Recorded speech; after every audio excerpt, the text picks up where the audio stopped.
It's been a minute since I've been on here.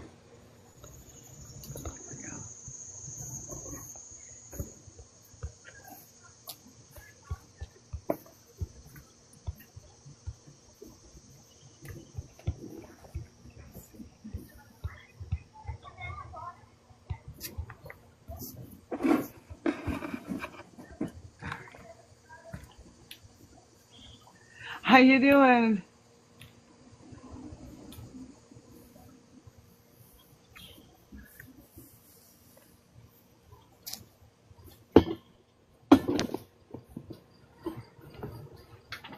Did it let you not? Does it not let you have your camera on either? Railstar? Hold up. Oh, there you are. There I go. Oh yeah, there we go. I can be seen. It's a beautiful thing. That's good. I thought it was bad because of being on private. I went back and forth. That's right. I've used this one for live before. How quickly you forget. Right? We just haven't done a live in a really long time. True. Or it feels like a long time. It may not have been a long time, but it feels like a long time. Yeah.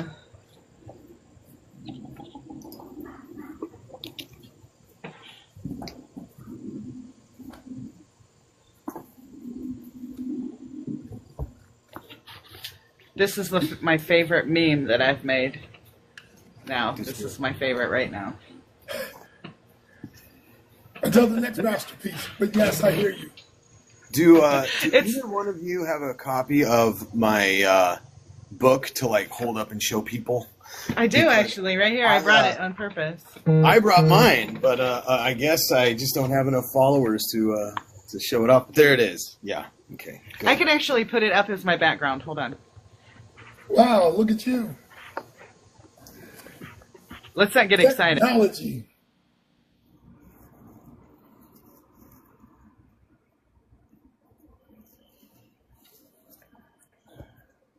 Yes, I do. So, oh, wow, that's beautiful. Wow, Yep, fantastic. that's it. There it is. My dog wants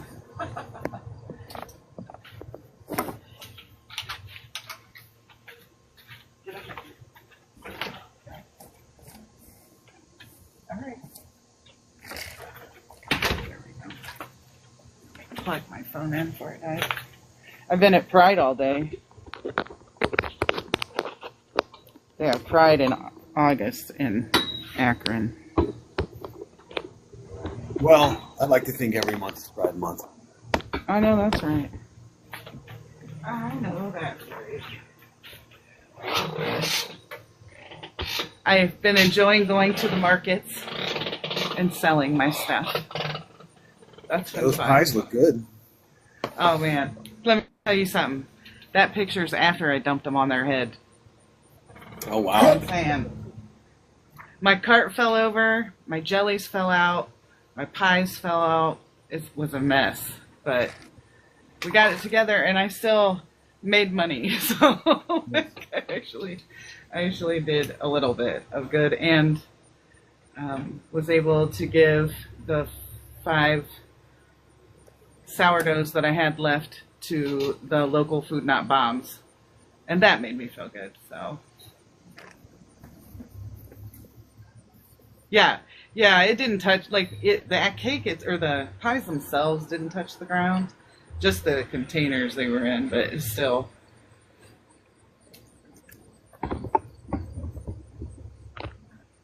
So, we've only got 6 folks in here. Let's see if we can get a few more. Yeah.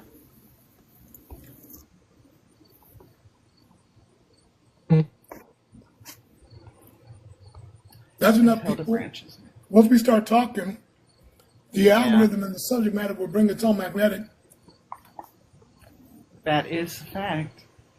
True. I am inviting some new followers of Eager's page.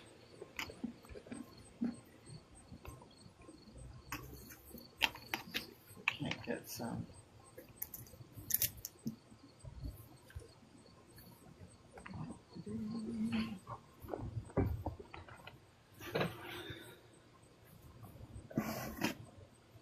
and I got to talk to a bunch of people, but there were two in particular that I could see that Eager would be helpful for them. So I gave them my information. Hopefully they'll call me. Yeah.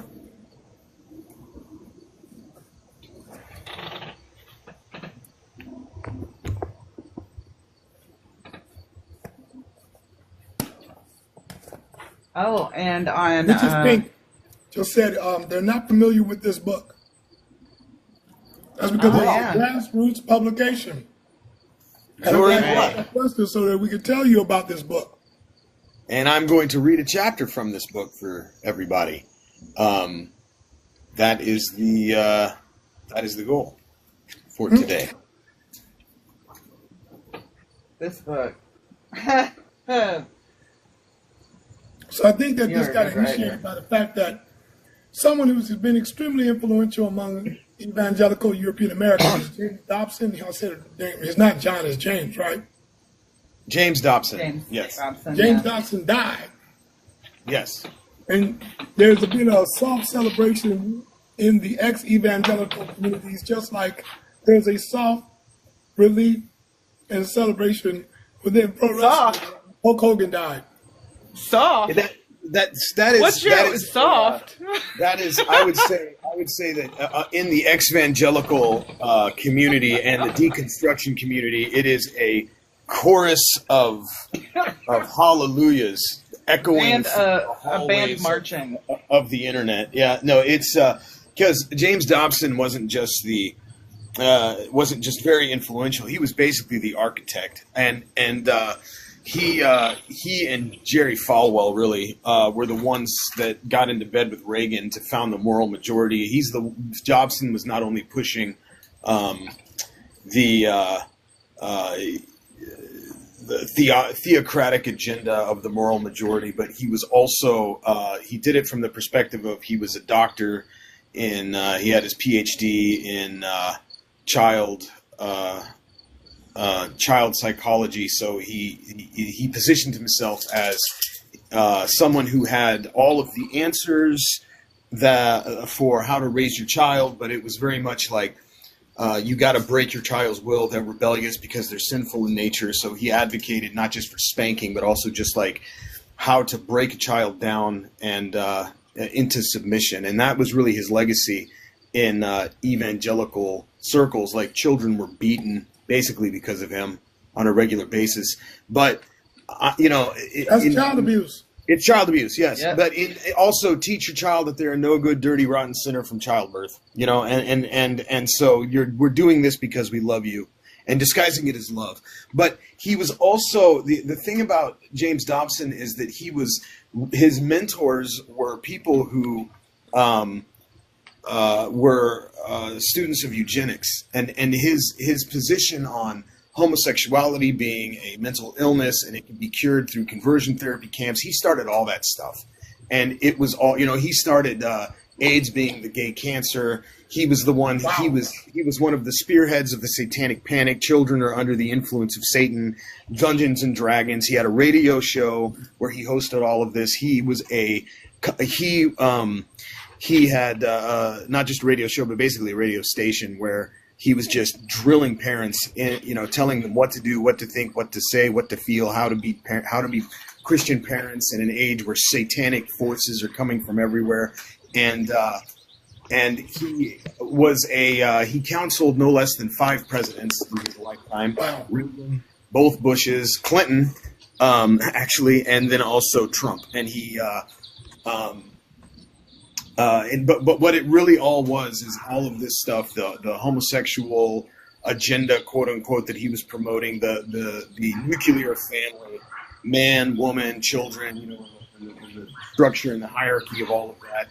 It was all eugenics, and it was all white supremacy that he was really pushing, because his ideal of America was a white middle class family. That were all, you had the husband in his role, the husband is the breadwinner, the wife is the homemaker, and the children are, they have to be disciplined with love in order to be saved. And so he was the architect of all of this. And whereas Jerry Falwell ruled over kind of the TV, James Dobson had the radio. And in the 80s, it was huge. It can't be overstated just how much James Dobson, there is so much blood on James Dobson's hands. When I worked in treatment facilities for teenagers, and I had kids come in who believed that they were demonically possessed or they had alcohol and drug addictions, there were so many times that this was because their parents were brought up being taught by James Dobson standards of families. And so a parent will reject their child for being gay. Hey, you're mentally ill. We're going to send you to a treatment center, and the child is responding with, addiction and depression because they're being told that there's something wrong with them. And then having deacons come over and lay hands on them to pray the gay demon out. All this stuff is because James Dobson was telling Christian families in the 80s and 90s how to conduct themselves in, through the standards of conservative Christian households. Love Wins, which was the biggest conversion therapy group. It wasn't Love Wins. The Exodus program, which was the biggest conversion therapy group, was all done by James Dobson. And so I wrote an essay in this book that touches on James Dobson, and it's not specifically about James Dobson, but it does talk about the role that he played in engineering the satanic panic of the 80s. That was an extension of the satanic panic tradition that exists in the entire history of colonialist Christianity. And then the way that they're using the methods that Dobson brought into play now in the satanic panics that they're doing with the war on wokeism and the war on critical race theory. And this is all, it's all connected. So I thought it would be appropriate today to read that essay and then open the floor for any questions that anyone might have. And then the book is called The Fluttering of Locust Wings, What It Means to Be White in the United States. And the title is there. Everything that I'm going to read is sourced in the book. So everything that I'm going to say, every claim that I'm going to make is verifiable. And if you would like to look at those resources, please talk to Royal Star. He's got access to this book. I wrote it under his prompting after he and I had many conversations about the sort of resources that are needed to help people with their healing journey out of white supremacy. And I guess I can give you a little bit of myself. I'm a former Southern Baptist preacher, fourth generation, who was groomed at a very young age to carry on the family tradition. My grandfather was named Felton Griffin, and he started the Alaska Baptist Convention. If you've ever been to Anchorage and seen that giant Baptist church there, my grandfather built that.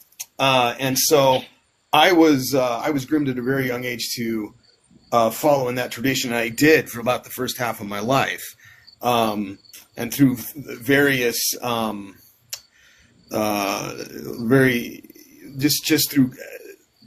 just through learning how to listen to other people, I started to what we now call the deconstruct my faith, and I ended up walking away from it. And I've since in the last 5 years become an ex-evangelical activist, meaning I'm trying to provide resources and raise awareness for the kind of abuse that is happening within churches, and specifically the evangelical church, and to provide safe places for people to come and ask questions, and who don't feel safe. Many minors, who are living with their parents who don't feel safe, trying to create safe places for them, where it might not be safe for them to talk openly about the doubts or the questions they're having.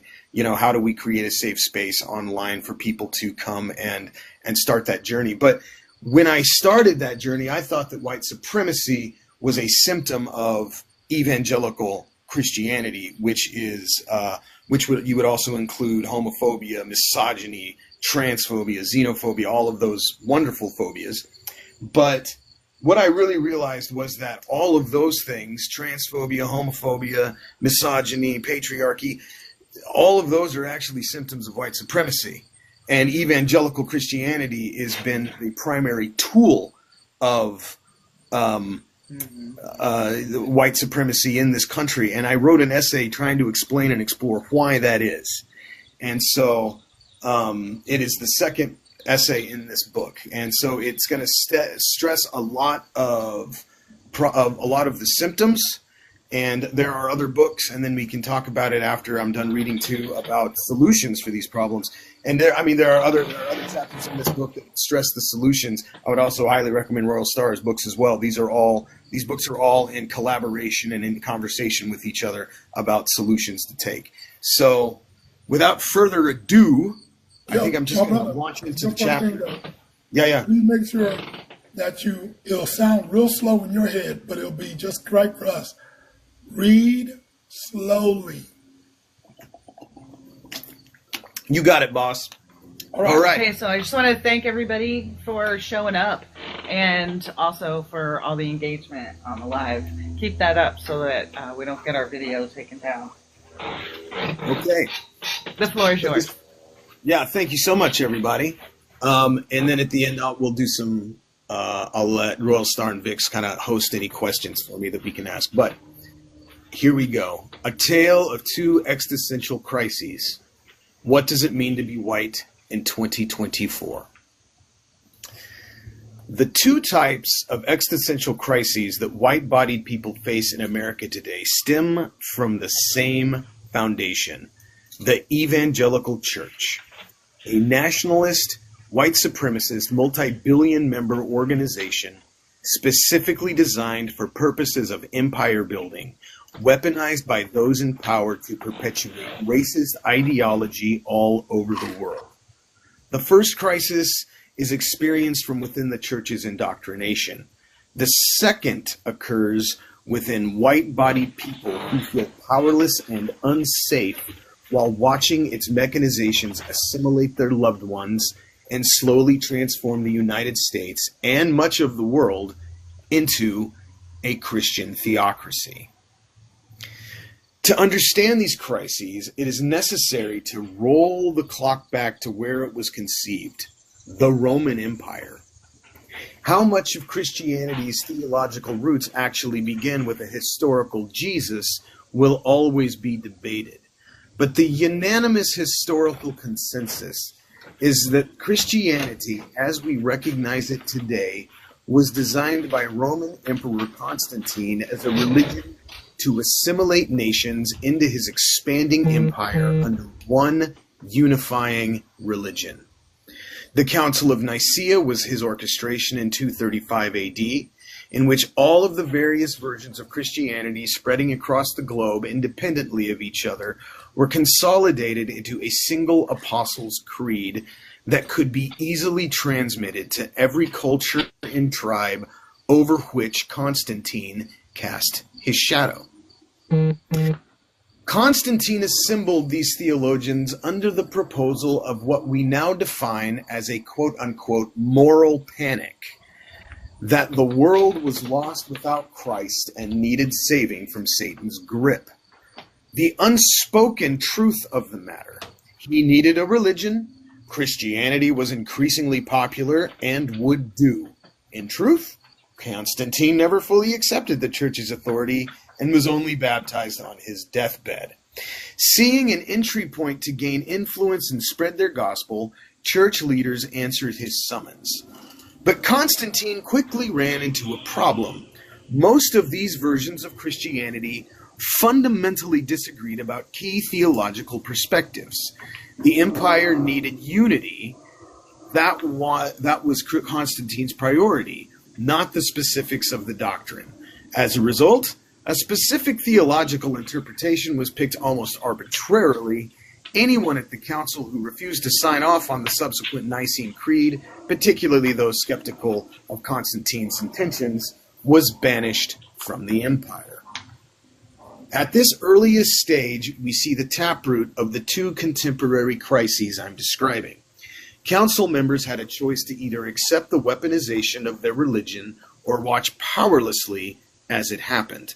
Once established, Constantine utilized this creed as soul-saving propaganda, a pretext to expand his empire.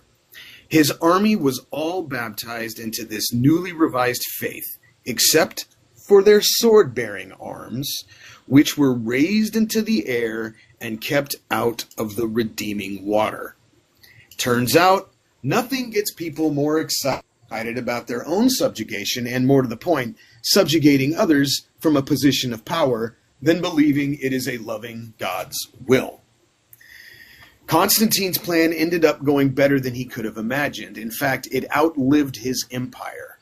In most of its forms, the entire chain of Christianity's history returns to Constantine, from which its imperialist and nationalist agendas clearly evolved.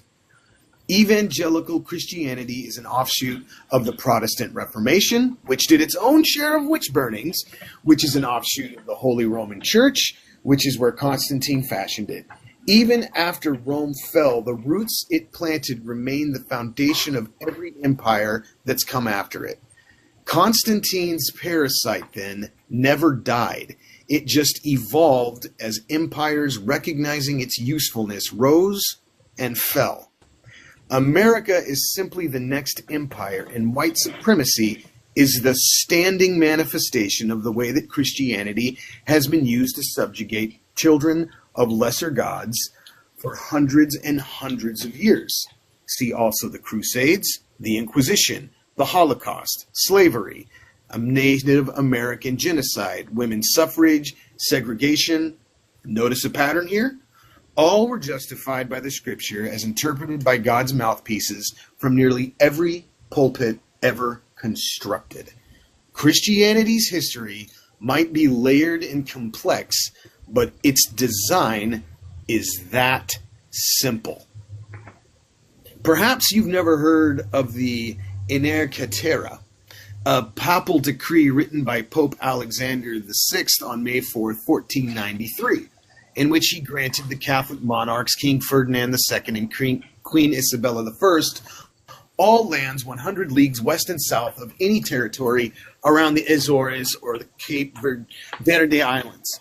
This permission was granted under the pretext of soul saving, and I quote, "Among other works well-pleasing to the divine majesty and cherished of our heart, this assured ranks the highest, that in our times, especially the Catholic faith and Christian religion, shall be exhausted and everywhere increased and spread, that the health of souls be cared for, and that the barbarous nations be overthrown to the faith itself." This phrasing leaves zero room for doubt about the Pope's real intention. It literally rewords Constantine's propaganda. Anyone in that time who pointed this out, of course, was usually executed as heretics. I now want to compare Pope Alexander VI's statement to one found in a conservative high school textbook about American history that has been written as a counterpoint to the teachings of critical race theory. And I quote, "The slave who knew Christ had more freedom than a free person who did not know the Savior." Keep in mind that this curriculum is being taught to children in our country by people who think we ought to teach alternative perspectives on the Holocaust. Behind this curtain, you will find white evangelicals, the latest manifestation of the emperor's soul-saving Christian conquerors. All of this ties directly into the evangelical church's relationship and partnership with segregation and white supremacist ideology. Did you know that the Southern Baptist Convention, the largest evangelical organization, was founded in 1845 on a pro-slavery platform because Baptists were abolitionists who refused to let slave owners be deacons? Did you know that in 2017, the same Southern Baptist Convention had a vote overwhelmingly fail that denounced and repudiated alt-right ideology because the language was, quote, too strong? It was passed the next day to save face. But I'm curious if anyone thought that other controversial votes from the Southern Baptist Convention, including the one that refused to let women be church leaders and the one that condemned the LGBTQ community, contained language that was, quote, too strong. Clearly, then, the church still baptizes their soul-saving armies with their sword arms high in the air. With this history so apparent to anyone on the outside looking in, how has the moral majority gotten away with this kind of parasitic assimilation for so long? What might seem like a complex question is actually quite simple, just as it was for Constantine. They create an existential crisis out of thin air in the form of a satanic panic, a spiritual movement present in every era of Christianity in which the church whips enough of their followers into such a fearful frenzy that they become a violent mob seeing Satan in their neighbor's soup. This movement becomes so powerful and influential that anyone within their own ranks, read mostly white-bodied people, who try to resist this impression of non-white people is met with threats and violence themselves, so that they have to choose to either remain silently complicit or place themselves in danger. These existential crises were the primary tools engineered to demonize humans into near extinction during the Nicene Council, the Crusades, the Inquisition, the Apache Wars, and the Holocaust. In contemporary times, satanic influence has been blamed for communism, Castro, liberalism, and the war on Christmas. In each occurrence, colonialism comes under the guise of saving souls who have been corrupted by Satan. During these colonialist movements that disguise genocide and assimilation as religious mandates, white dissenters from within the ranks were publicly ridiculed, disgraced, tortured, and executed, encouraging their continued silence and complicity. To be a Christian in world history has thus oiled down to either loyalty or danger. As an inescapable result, to be descendants of colonialism, in other words, white, in America offers the same choices.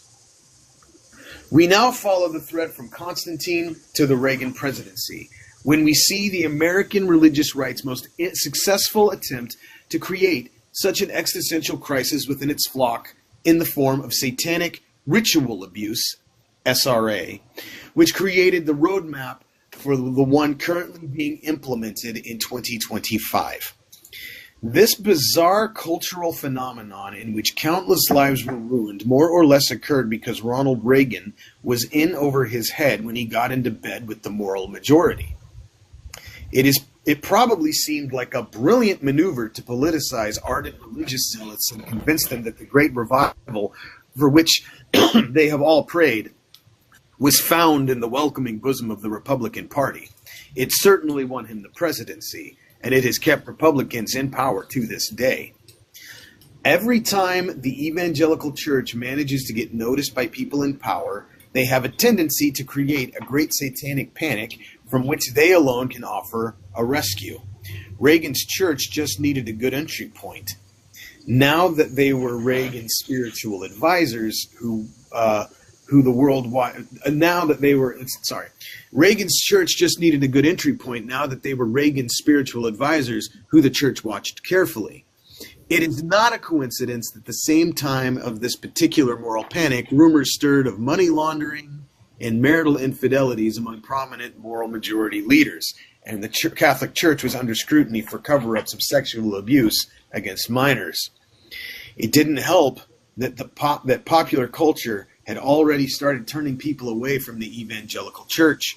Protest music inspired by Bob Dylan openly questioned the church's hypocrisy in the 1960s, 70s hippie era, even among Christian rock stars like Larry Norman and Keith Green. The church leaders responded by whipping their congregations into panic with dire warnings of subliminal satanic messages in rock and roll. Satan's influence bled into other forms of media. Billy Graham himself preached that Satan hid in the film reels of The Exorcist, for example.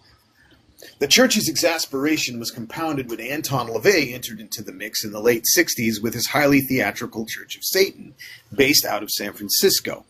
LaVey was an organ player who played for both carnivals and churches, inspired to found his satanic group when he realized that he played to the same people at both places, and that the faces from the church were the most debaucherous at the carnival. He appeared on talk shows in cheap Satan costumes, held satanic rituals for the press, and recruited celebrities like Sammy Davis Jr. and Jane Mansfield. All of this was simply theater to get a rise out of Christians, and it worked. The church depicted Satan as hiding in pop culture, and LaVey rose to the occasion. Rumors suddenly persisted that LaVey popped up in Eagles covers and had secret cameo in Rosemary's Babies. It was actually The Devil's Reign, a ripoff. LaVey's Church of Satan, a non-theistic organization which claimed to believe in neither God nor Satan, became a sensation in the 60s and 70s because LaVey understood the kind of theatricality that drove the church mad.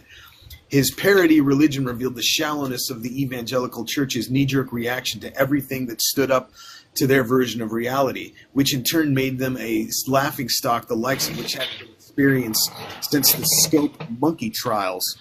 Evangelical leaders were bloodthirsty for revenge. This was the world from which the moral majority emerged when Reagan put them into power. Suddenly, a book called Michelle Remembers, first published in 1980, makes its way into the bestseller list. Within this book, Canadian psychiatrist Lawrence Pazder makes some rather alarming claims. Through the miracle of hypnotherapy, an adult woman patient unlocks traumatic repressed memories from her childhood. She provides vivid details about how she was tortured by both family and community members in a series of satanic rituals, including being forced to participate in orgies, drinking baby's blood, and being tied down naked on an altar while hooded Satanists from her neighborhood chanted demonic verses. Without offering any evidence besides these memories, Pazder assumed that the accounts were all true, while assuring his readers that they were obligated to do the same in order to snuff out the satanic cabal that had infiltrated every level of our society, including our own communities.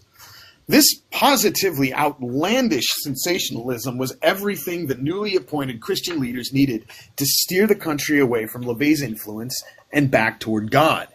They convinced the Reagan administration to go with it, so that the government was issuing task forces to catch the satanic cabal secretly running the liberal side of the country. Televangelists preached about the existential crisis on every major network. Paid programming offered books that could provide solutions. Satanic ritual abuse was covered by broadcast news.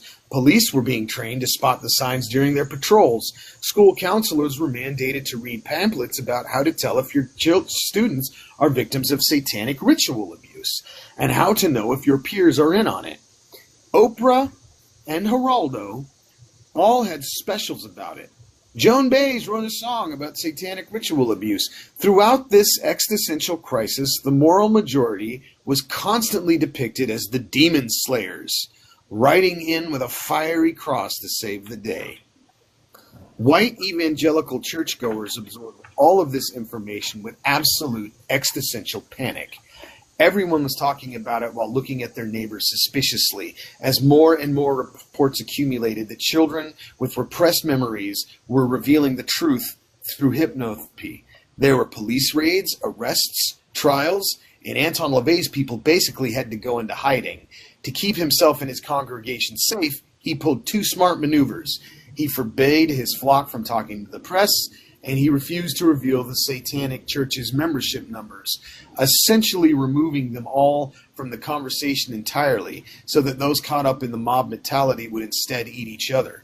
And they did. Even within churches, congregations were looking for potential members of Satan's nightly orgies. Nevertheless, LaVey was effectively neutralized and passed the remainder of his life as a recluse, powerless and impotent. Meanwhile, psychologists were starting to question all of this because they were beginning to suspect that hypnotherapy wasn't reliable. But if mental health professionals were too vocally skeptic, Jerry Falwell and the moral majority could suggest that they were in on it while providing psychiatrists from the fold to confirm the reality of satanic ritual abuse. The most prominent of these experts was a man named Dr. James Dobson, who led the charge stirring up the panic, not least of all by calling homosexual a deadly satanic disease that could be cured through prayer and Christian counseling.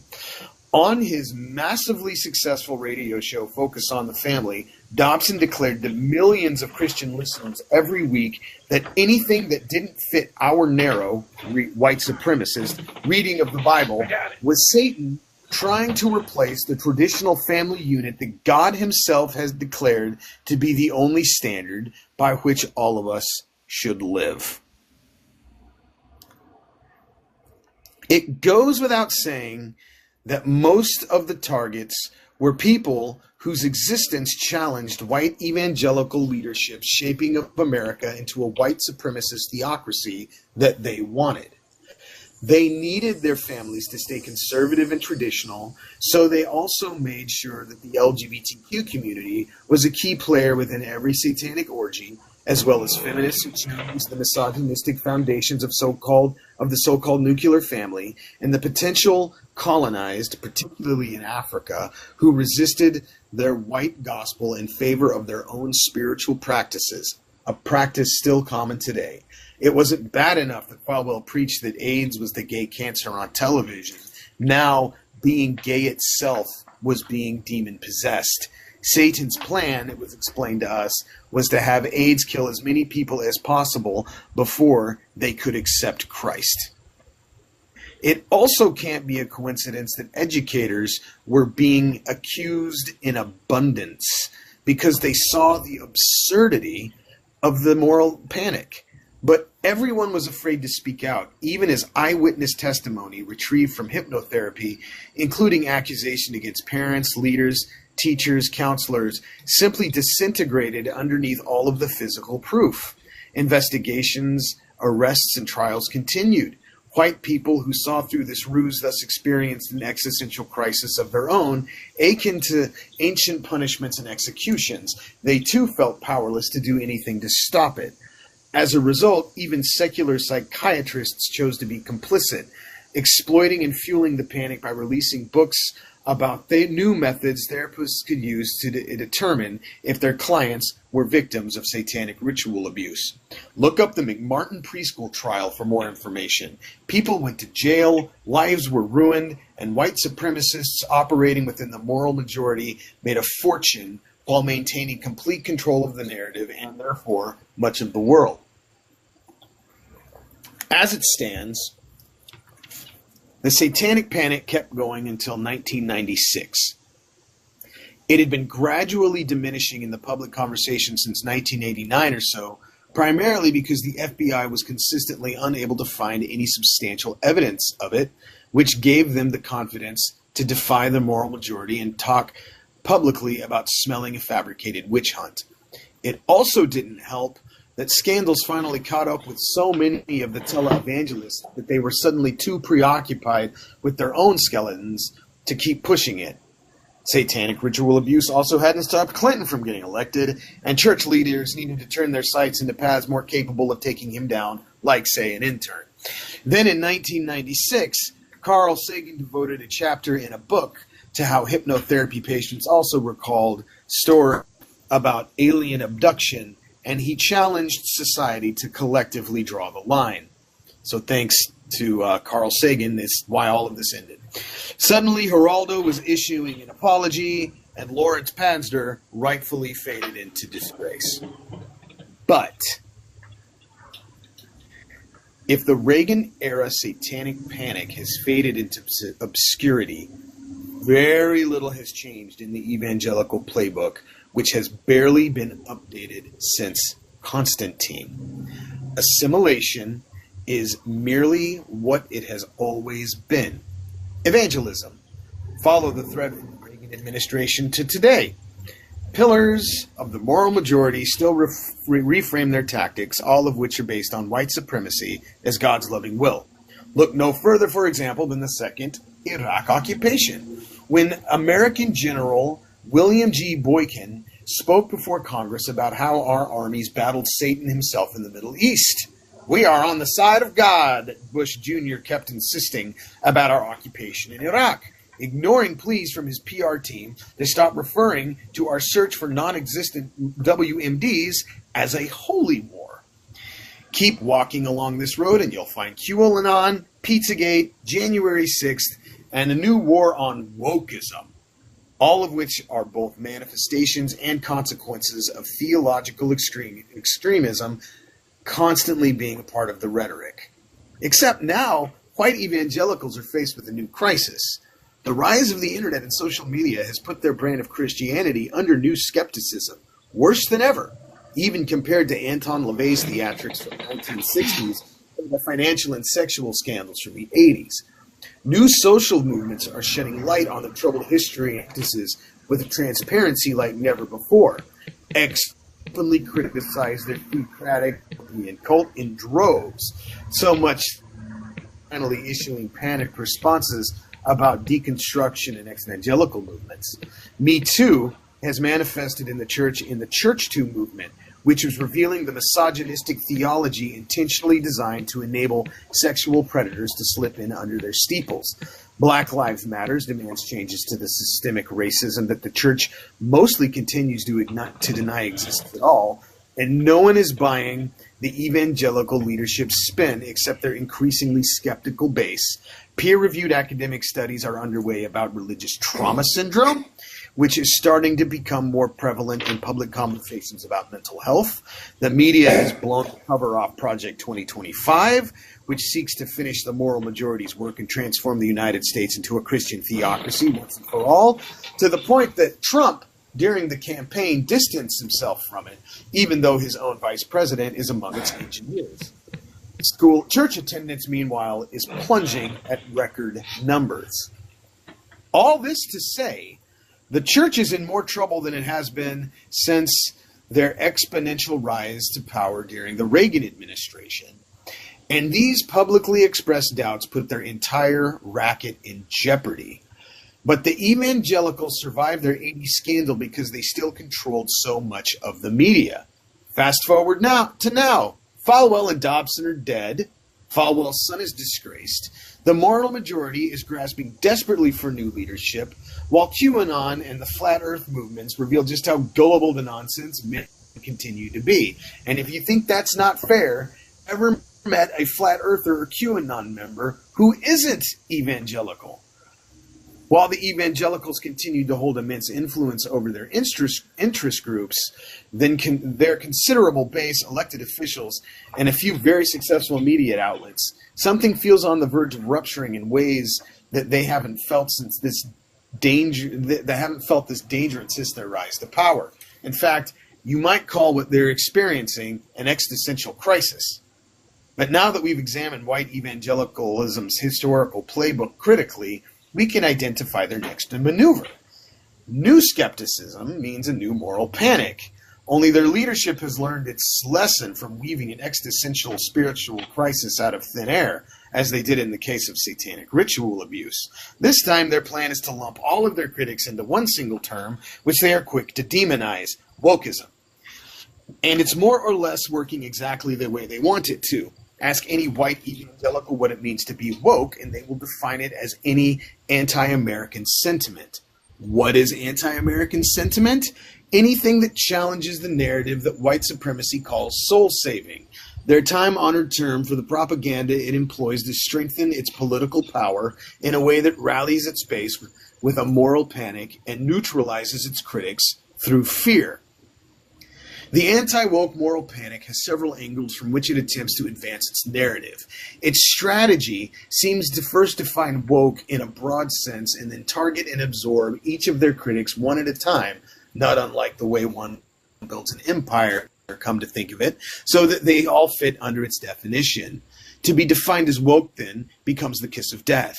That being said, their targets haven't changed over the decades.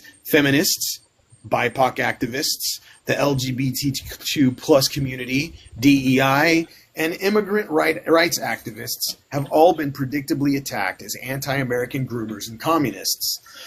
While individual articles could be written about their propaganda against any of these groups, they would all ultimately reveal that attacks against reproductive rights, feminism, gay and trans pride, sex abuse investigations, etc., stem from the foundational values of white supremacy. Because of that, it's really only necessary to discuss one topic that has been lumped with the others under the dehumanizing banner of wokeism: critical race theory, which is clearly the one of which they are the most afraid. By attacking critical race theory under the guise of wokeism, they kill all the birds with this single stone. Education Week, the #1 source for news and insight into pre-K through 12th grade education in America, describes critical race theory as, quote, an academic concept.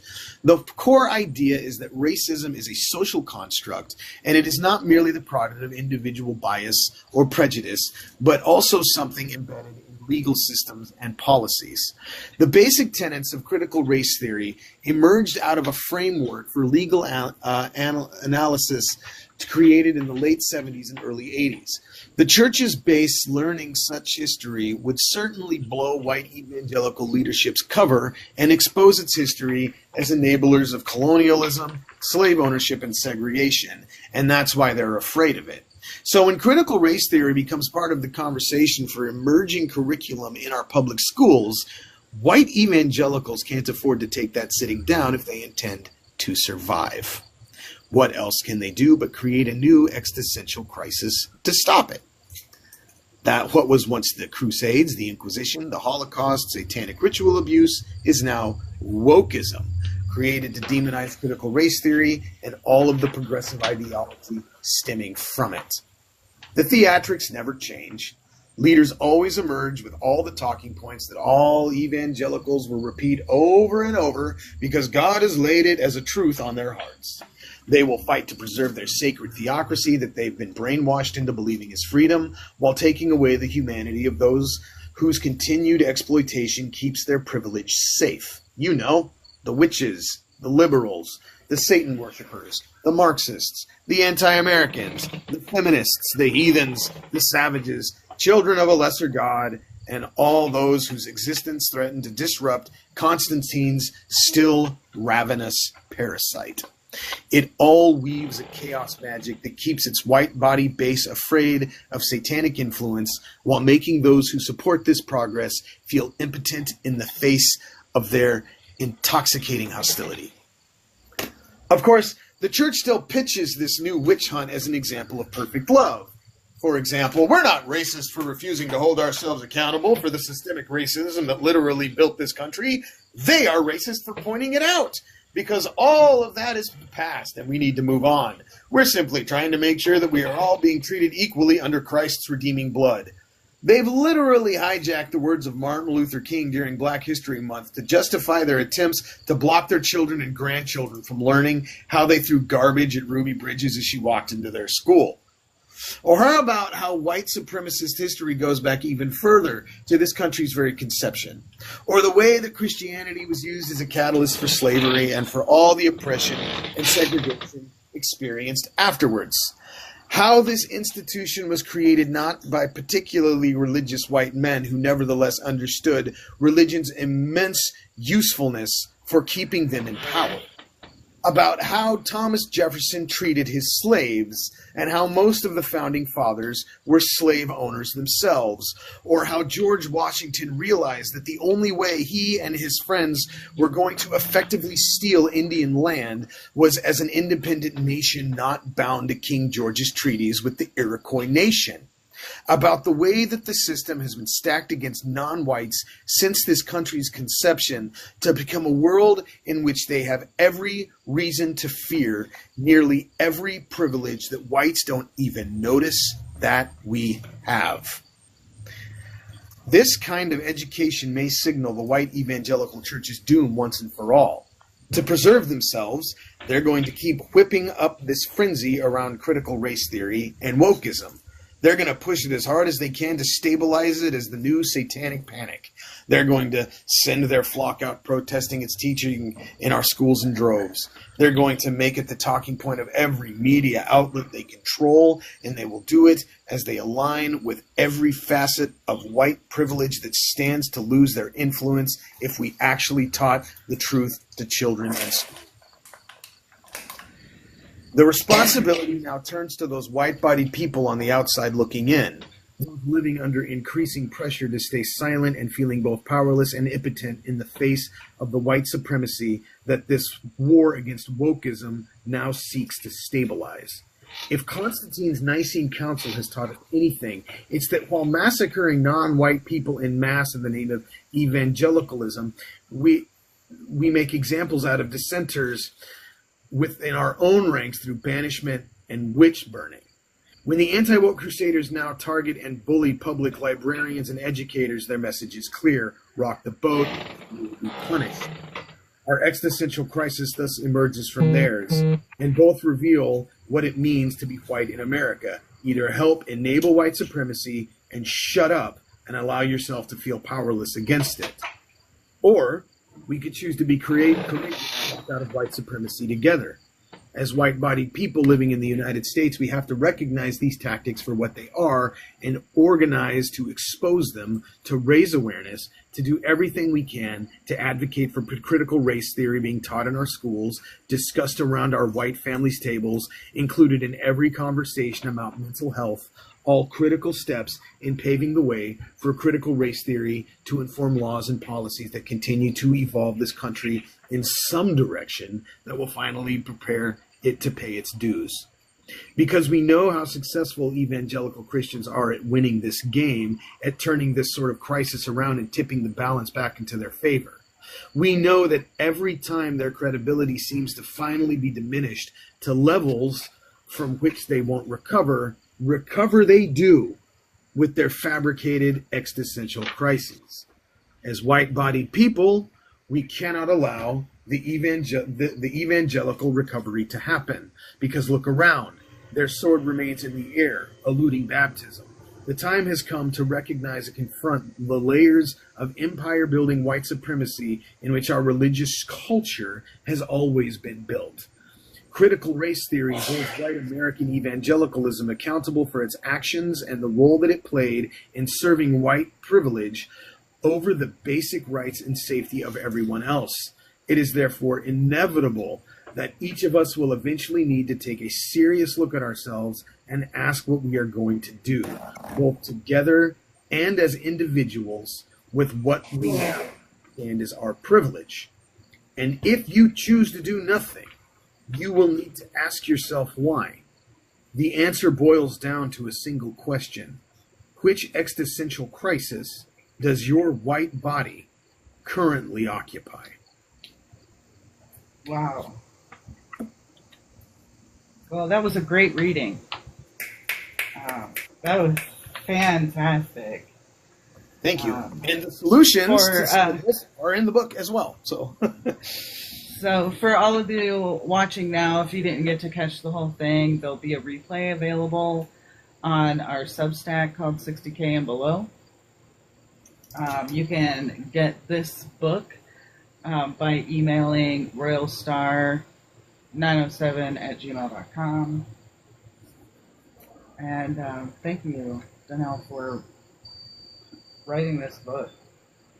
Wow.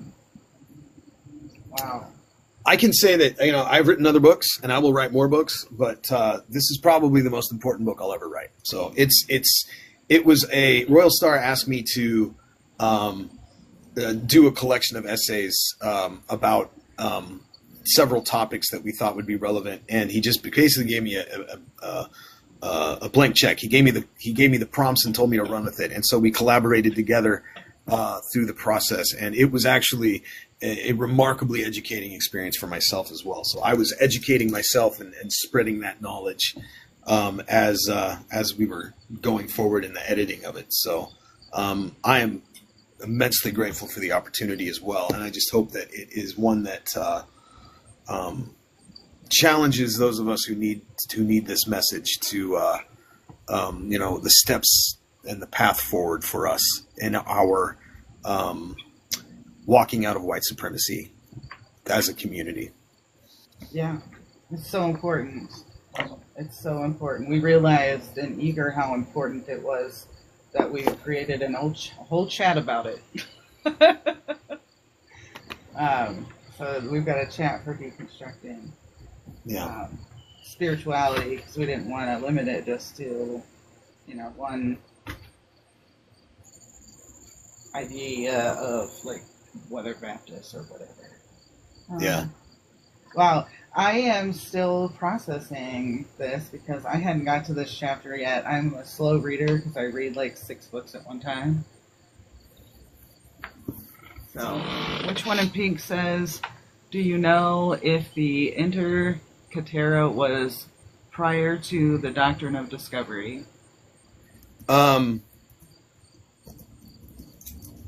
The Doctrine of Discovery was in, I believe, 1452.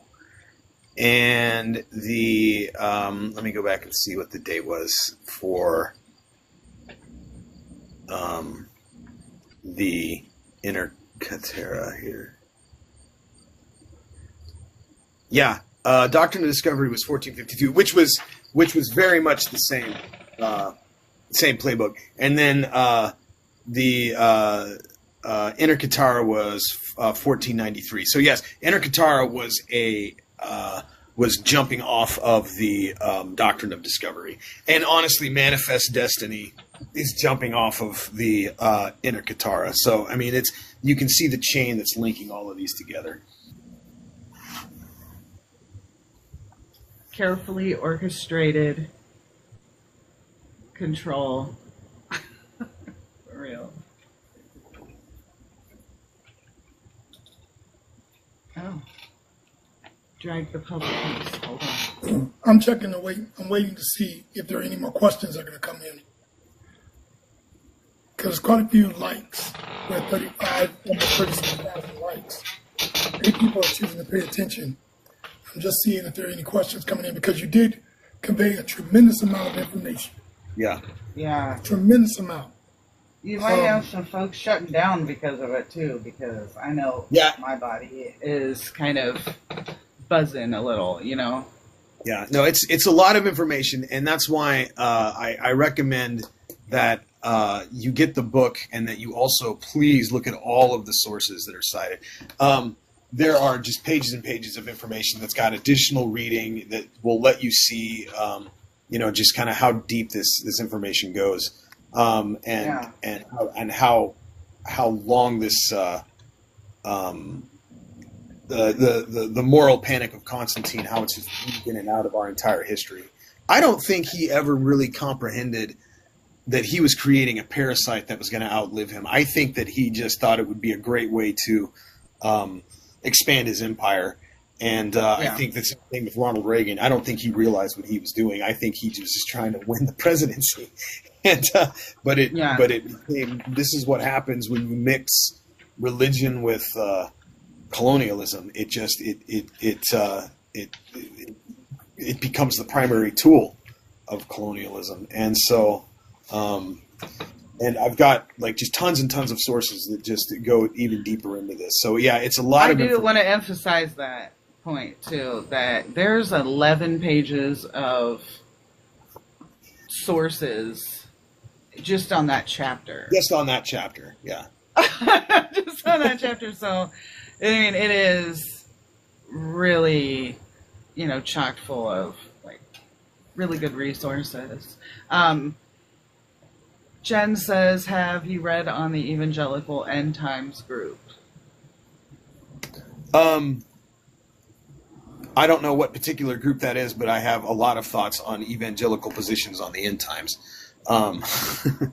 Which is actually, the end times was something that is only as old as the American Empire. Until the rise of Christian radio, people didn't really know what Revelation was about. Like Martin Luther said, the problem with Revelation is it doesn't reveal anything, while he was putting together his own canon. But it was really it was an American who had no Bible knowledge at all. He was a background in the military who actually came up with the idea that the book of Revelation was a blueprint for future events and you could map it out. And we've been doing it ever since. And it's all been just for colonialism. The kingdom of God is near. Jesus will not be able to come until everyone on the planet has heard about Jesus. And so that, you're on this mad dash that's why you've got these missionaries who literally get killed trying to get to like the little tiny islands out in the middle of nowhere because they are being charged with this idea that for Jesus to come back soon, you have to move along and make sure everyone on the planet has heard about him. And so it's colonialism. That's all it is. And so the end time stuff is all just more colonialist weaponization. Now I got a question, because you seem to be very good when it comes down to breaking down the psychology of the evangelical church. How is the average European American able to walk around in white racial innocence? I mean, is the wall-to-wall psychological food that penetrating to where critical thinking isn't happening at all, and people can't put together that there's, even through classism, a hierarchy of human value that is in existence and being reinforced against the individual's will. So what's the self-talk? What's the process? What's the ritual? What's the cultural repeat behavior that makes it so that European Americans can walk around as if nothing negative is happening? Yeah, no, that's a good question. So it is so if you ask any white evangelical Christian if racism is a sin, they'll say yes. Racism is a sin. It is absolutely against God's plan. And they will also say that what we really need to be is colorblind. Like we don't see race. Now, this is all nonsense because we do. But people ask me if Christianity has any paths forward, away from Constantine. I would say yes, it does. But the Christianity that has a path forward is the one that recognizes the transgressions of an entire people, an entire country, an entire generation, and not see sin as something that is individualized. Because what evangelicals do is they individualize sin. And they call it sin from which it can be forgiven, and then they individualize it. There's no collective sin, even though the Bible itself is loaded with examples of God calling out collective sin. They don't recognize collective sin. They say everything is on an individual level, so that you are responsible for your own sin and your own feelings. Racism is not a systemic issue. It's an emotion. If I don't personally feel any anger or upsetness or any sort of thoughts of inferiority toward a person of color, then I am fine. I am not a racist. And we are taught to take that. So individualism is a lie. But it's a great lie that the evangelicals use in order to create this sense of tunnel vision, so they're not looking around and seeing what's going on. They see themselves as individuals personally responsible for their own sins. So racism is not a systemic issue. Racism is not even a real issue. It is a sin. And so if I am racist, I will ask forgiveness. And then it is the job of the person toward whom I am racist to forgive me, or else they are also sinning. All sin is the same in God's eyes. I am responsible for my own individual feelings. And if you pan back and look at the bigger picture, they simultaneously will say that you need to focus on your own sins, judge not lest you be judged. It's between you and God, while also conversely saying that if we don't turn our country back toward God collectively, he will remove his hand of protection from us, and we will be bombarded with all of these horrible wars and famines and disease, just like ancient Israel turning its back on God in the Old Testament. And so it's this contradiction of the only thing beyond individualism is to unite all of the world under Christ. But racism itself is a personal sin, and you are only responsible for your personal reaction to it, and everything else is going beyond God's plan, which is everybody needs to focus on their own sin and not judge others, even though they don't have any problem judging other people. So like, it's not ever going to make any sense. But it's the contradiction in the collectivism of Christian theocracy, but then like the individualism of personal sin it will never track. It will never add up. But this is how they teach it. If I come out and say, man, racism is systemic and we really need to do something about it, then they will say, well, you're sinning because you are, I wasn't personally a slave owner. I wasn't personally a segregationist in the 60s. I didn't do it. I'm from Irish descent, or I'm from something else that didn't have anything to do with it. And there are 1,000 different excuses they'll make. But what it really boils down to is that the things that they don't want to be held accountable for, they take away the community responsibility of it, and they turn it into an individual responsibility.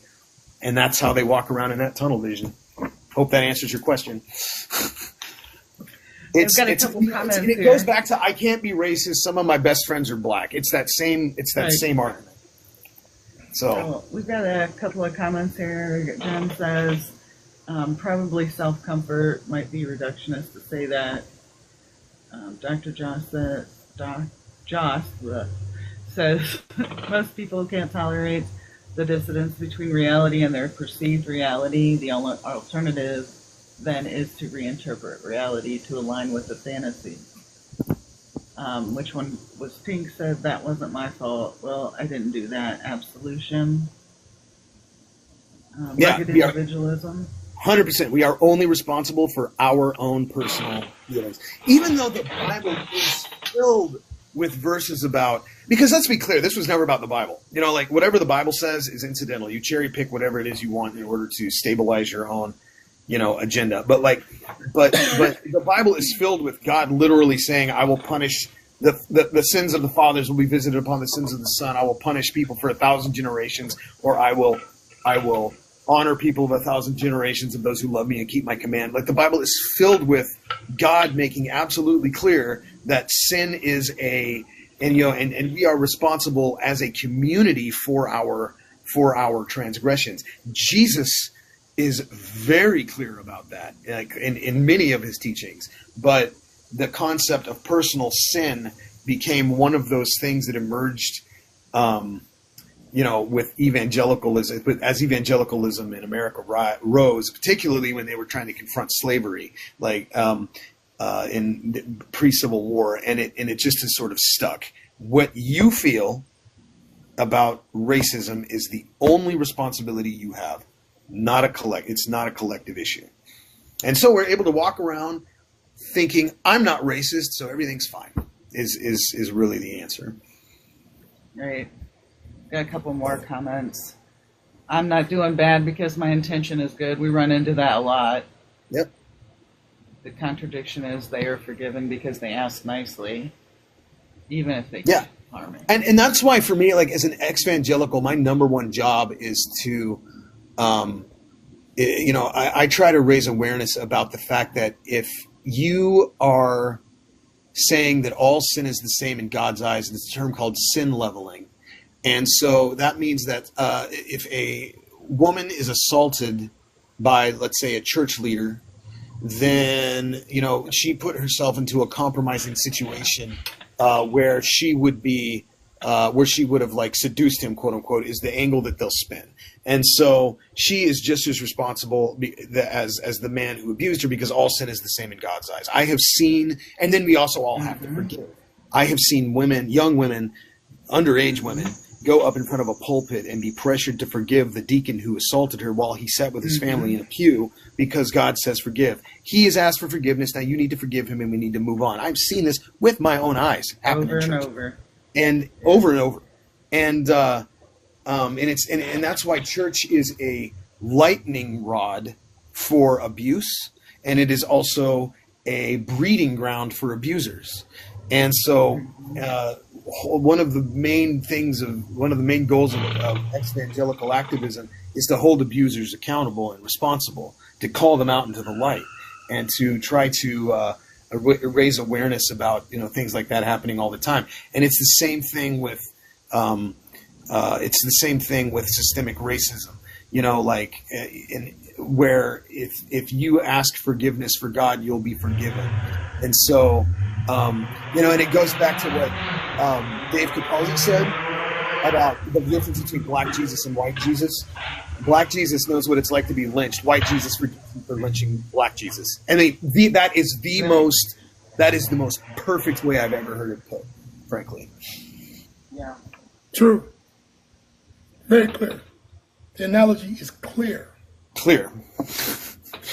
All right, so just to remind people that if you would like to get this book, please email me at royalstar907@gmail.com.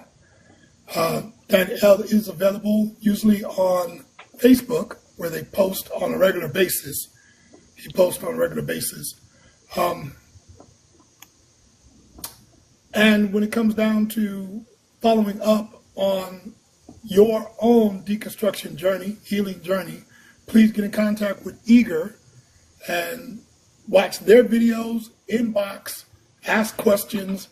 There's additional work that you could be invited to participate in, because we want to implement solutions, not just talk about the problem. I get tired of talking about the problem all the time. I do want to talk about how we implement the solution, because misery might love company, but solutions love implementation. I just made that up on the spot. You should write that down. Because I wanted it to, but it came up. Anyway. Well, thank you, everyone, for listening. Word. Appreciate you being here.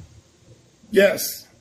So thank you all for being here on Saturday. And the replay will be on the Eager Substack, 60,000 and below. All right? All right. All right. Thank you so much. you. Appreciate you for being here, Royal Star. And Well, thank you.